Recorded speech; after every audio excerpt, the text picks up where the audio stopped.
Sosok Wakil Bupati Pinrang nyamar jadi pasien, intai kinerja pegawai puskesmas, pergoki ASN terlambat. Nama Sudirman Bungi menjadi bahan perbincangan setelah menyamar jadi pasien puskesmas. Hal tersebut ia lakukan sebagai bentuk sidak pelayanan kesehatan kepada masyarakat. Dikutip dari tribunpinrang.com, aksi penyamaran Sudirman Bungi bermula saat dirinya mendatangi Puskesmas Matombong, Selasa, 3 Juni 2025. Ia datang mengenakan kemeja panjang motif kotak-kotak dengan bawahan celana panjang berwarna gelap. Wakil Bupati Pinrang itu berpenampilan sederhana memakai sendal jepit. Sudirman Bungi juga menutupi wajahnya dengan masker agar tidak mudah dikenali.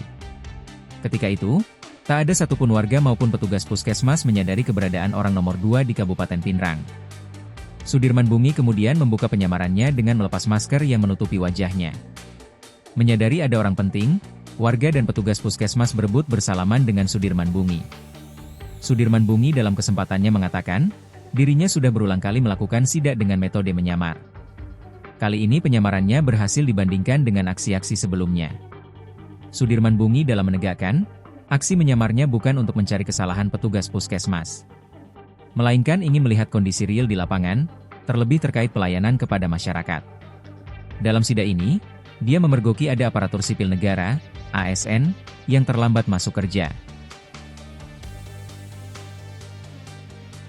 Download Tribun X sekarang, menghadirkan lokal menjadi Indonesia.